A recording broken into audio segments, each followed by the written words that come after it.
ধন্যবাদ বিপুল ভাই। আজকের দিনটা আসলে আমাদের জন্য খুবই কষ্টদায়ক। যদিও আমি এখন বিএনপির ফ্যামিলিতে নাই, তারপরেও দেশমাতা খালেদা জিয়া,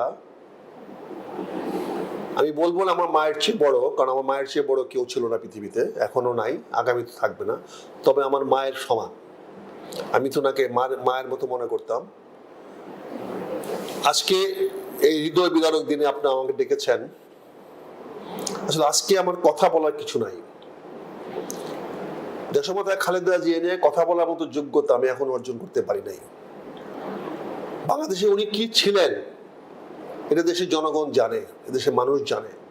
আপনি একটা ছোট্ট কথা বলেছেন যে গৃহবধূ থেকে উনি ক্ষমতায় আসছেন। আমি এখানে বিনয়ের সঙ্গে বলছি, উনি গৃহবধূ না, উনি জিয়া রহমান রাষ্ট্রপতি প্রেসিডেন্টের স্ত্রী, ফার্স্ট লেডি। উনি কিন্তু যখন দলটা এই বিএনপিটা ভেঙে যাচ্ছিল, ধ্বংস হয়ে যাচ্ছিল, তখন তিনি তার ঘর থেকে বেরিয়ে এসে এই দলের দায়িত্বভার নিয়েছিলেন। সেদিন যদি দলের দায়িত্বভার না নিতেন তাহলে এই বিএনপি অনেক আগে মুসলিম লীগ বা অন্তপক্ষে এই হোসেন মোয়াজ্জেমের জাতীয় পার্টির মতো অবস্থা হয়ে যেত। কিন্তু উনি দৃঢ়ভাবে, অত্যন্ত দৃঢ়তার সঙ্গে এই দলটাকে তুলে এনেছেন। আজকে বিএনপির যে অর্জন, আজকে সারা দেশব্যাপী যে বিএনপির যে ঘরে ঘরে বিএনপির নেতা কর্মী আছে, তা একমাত্র দেশমাতা খালেদা জিয়ার সৃষ্টি। জিয়া রহমান দলের জন্ম দিয়ে গেছেন, এই দলে গঠনতন্ত্র দিয়ে গেছেন, দলে কাঠামো দিয়ে গেছেন, কিন্তু দলটাকে জনমানুষের কাছে পর্যন্ত পৌঁছাতে পারেন নাই। তার আগে ওনাকে চলে যেতে হয়েছিল প্রাসাদ ষড়যন্ত্রের কারণে, বহির্বিশ্বের ষড়যন্ত্রের কারণে।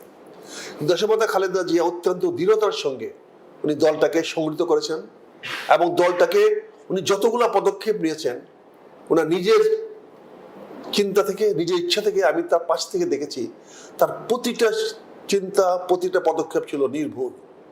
কিন্তু মানুষ তো একা চলতে পারে না, মানুষ সবসময় একটা সঙ্গ নিয়ে চলে। এই জন্য আমরা অনেক সময় বলি সঙ্গ দোষে আমরা নষ্ট হয়ে যাই।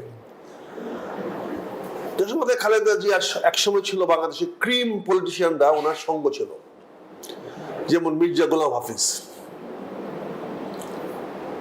কর্নেল মুস্তাফিজ, জেনারেল মাজিদুল হক, সালাম তালুকদার, এই ধরনের ক্রিম গুলো ওনার চারপাশে ছিল। AR Gani, S M Yusuf চিটাগাংয়ের, এই সমস্ত লোকগুলো ছিল একদম নির্লোভ, নির্মোহ এবং দেশের জন্য নিবেদিত। ওরা দেশের জন্য যা ভালো তাই চিন্তা করতেন, তাই ওনাকে অ্যাডভাইস করতেন। ওনারা ব্যক্তি স্বার্থ কি মন্ত্রী হবেন না হবেন, কারণ মন্ত্রী হওয়ার যোগ্যতা সবার ছিল। তারা এমন একটা পর্যায়ে ছিল যে তাদেরকে কাউকে মন্ত্রী বানাইতে হতো না। তৎকালীন সময়ে মন্ত্রী পরিষদ বানাইতে হলে তাদেরকে রাখতেই হবে। সাইফুর রহমান, তাকে রাখতেই হবে, তাকে না রেখে কোনো মন্ত্রী পরিষদ হতে পারে না। ওই পর্যায়ে তারা তখন দলটাকে কিভাবে আরো ক্ষমতাশালী করা যায়, দলটাকে আরো কেমনে সুন্দর করা যায়, দলটাকে কেমনে আরো ভালো করা যায়, একটা সুন্দর সরকার কেমনে গঠন করা যায়, তার প্রতিফলন দেখেছেন আপনি 91 সালের সরকারে। কাজে এই লোকগুলো ওনাকে তখন সাহায্য করতেন, সহযোগিতা করতেন এবং ওনাকে বিভিন্ন ধরনের সহায়তা করতেন, অ্যাডভাইস করতেন। এবং আপনি দেখেন 81 সালের জেনারেল জিয়া মৃত্যুর পরে উনি যে একটা প্রতিকূল অবস্থার থেকে 82 সনে বেরিয়ে আসছেন, এরশাদ রাষ্ট্র ক্ষমতা দখল করেছে, সেখানে সময় খালেদা জিয়ার উপরে অনেক অত্যাচার করেছে, অনেক অবিচার করেছে। একদিক দিয়ে সে চেয়েছে ওনাকে ব্যবহার করতে, আরেক দিকে চেয়েছে ওনার অত্যাচার করতে, ওনাকে ওনার দলে নিয়ে যাওয়ার চেষ্টা করেছে, ওনাকে ভাইস প্রেসিডেন্ট করতে বলা হয়েছে, উনি রাজি হন নাই। উনি গণতন্ত্রের সঙ্গে তখন থেকে আপোষ করেন নাই, গণতন্ত্রের পক্ষে ছিলেন। 82 সন থেকে উনি দলের দায়িত্বভার নেওয়ার পর থেকে আজ পর্যন্ত দেখেন উনি যতগুলো সিদ্ধান্ত নিয়েছেন, যুগান্তকারী সিদ্ধান্ত নিয়েছেন।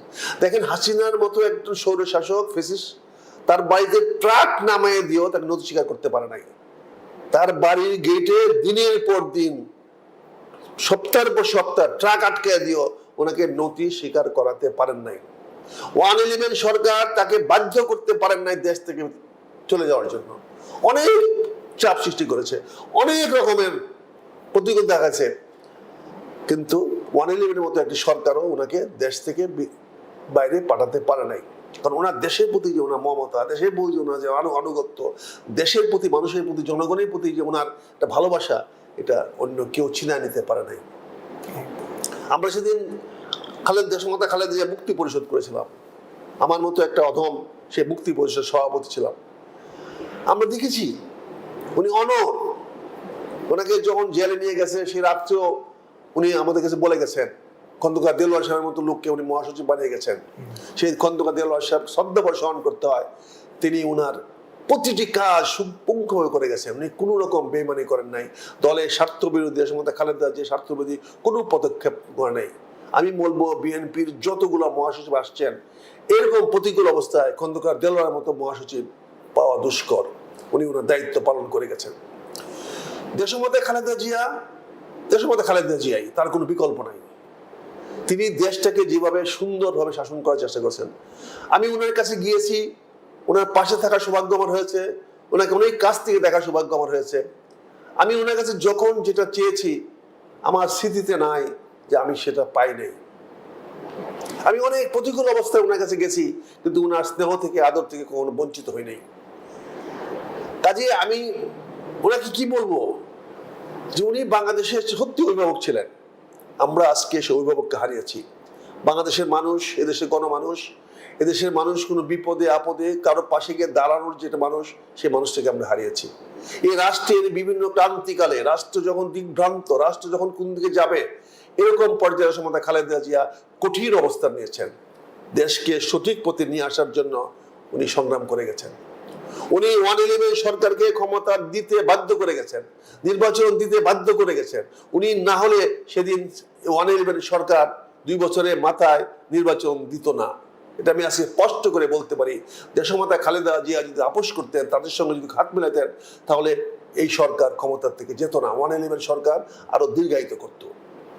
আজকের এই বর্তমান সরকার যে ক্ষমতা হস্তান্তর করছেন, এই যে নির্বাচন দিতে যাচ্ছেন, এইটার পিছনে একজনকে যদি আপনি কৃতিত্ব দিতে চান, সে দেশমাতা খালেদা জিয়া। তিনি বলেছেন আপনাকে নির্বাচন দিতে হবে। যদি কোনো বিকল্প চিন্তা করতে চান, তাহলে আমার ছেলে লন্ডনে আছে, হয় তাকে নিয়ে আসেন, না তার সঙ্গে আপনি গিয়া দেখা করেন। এই কথাটা কে বলতে পারে বলেন? উনি স্পষ্ট করে বলেছেন এবং সরকার বাধ্য হয়েছে, ওনাকে রাজি করাতে পারে নাই যে না, আমরা আপনাকে জুনের পরে আমরা নির্বাচন দিতেই হবে, না হলে আমরা আন্দোলনে যাব। এখন আপনি যদি আমার ছেলেকে রাজি করাতে পারেন, আপনি রাজি করান, কিন্তু আমি আপনাকে জুনের পরে দেশে ক্ষমতায় দীর্ঘায়িত করতে জনগণ দিবে না। আমি জনগণকে সেভাবে বলবো। এই যে কথাটা বলা, আজকে কেউ আছে বলেন? আজকে ডক্টর ইউনূস সাহেবকে এরকম কথা বলার, এই সরকারকে এরকম কথা বলার আজ থেকে কাউকে পাবেন? উনি তো নিজে স্বার্থে বলেন না। উনি তো জানেন যে আমি ক্ষমতায় আসতে পারবো না, উনি জানেন আমি ক্ষমতায় যাব না। উনি জানেন নির্বাচন হইলে বিএনপি জয়লাভ করতে পারে, নাও জয়লাভ করতে পারে। আজ থেকে 1 বছর আগে যে অবস্থা ছিল, সেখানে তো বিএনপি জয়লাভ করার প্রশ্ন ওঠে না।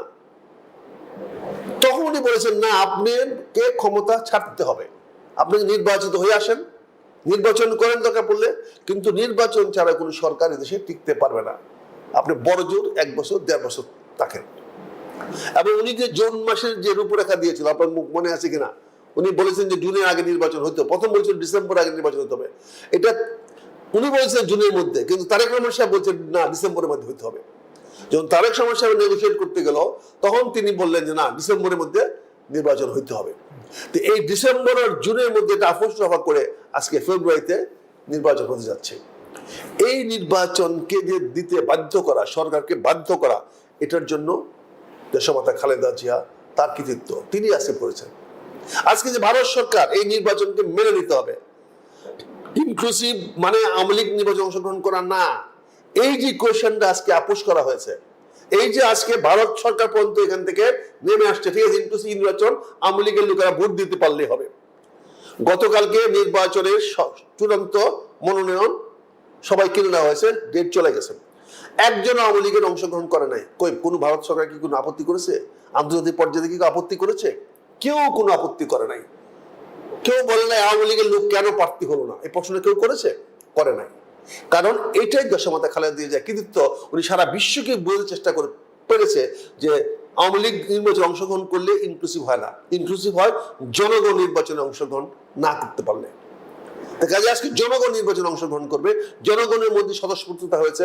কাজে জনগণ যে নির্বাচন আসবে, এটাই দেশমাতা খালেদা জিয়ার কৃতিত্ব, এটি উনি এস্টাবলিশ করতে পেরেছেন। এই যে বেগম জিয়ার রাজনৈতিক ক্যারিয়ারে অনেক চোরাই উতরাই পেরিয়ে তিনি প্রধানমন্ত্রী হলেন, বিরোধী দলীয় নেতা হলেন, আবার প্রধানমন্ত্রী হলেন, বিরোধী দলীয় নেতা হলেন, রাজনীতির একদম পরন্ত বেলায় এসে তিনি তার দল একটা সংকটকালে ছিল, তিনি অসুস্থ ছিলেন, তার অসুস্থতা নিয়ে অনেকে বলে রাজনীতি হয়েছে। এটা তো উনি করেন নাই। আপনি যে কথাটা ইঙ্গিত দেওয়ার চেষ্টা করছেন, দেশমাতা খালেদা জিয়া গত মাসের নভেম্বর মাসের 23 তারিখের পর থেকে অবচেতনে আছেন। ডাক্তাররা অনেক চেষ্টা করেছেন, আমি এই কথাটা বলবো, অবচেতনে আছেন, অর্থাৎ তার হুঁশ জ্ঞান হয়তো ছিল না।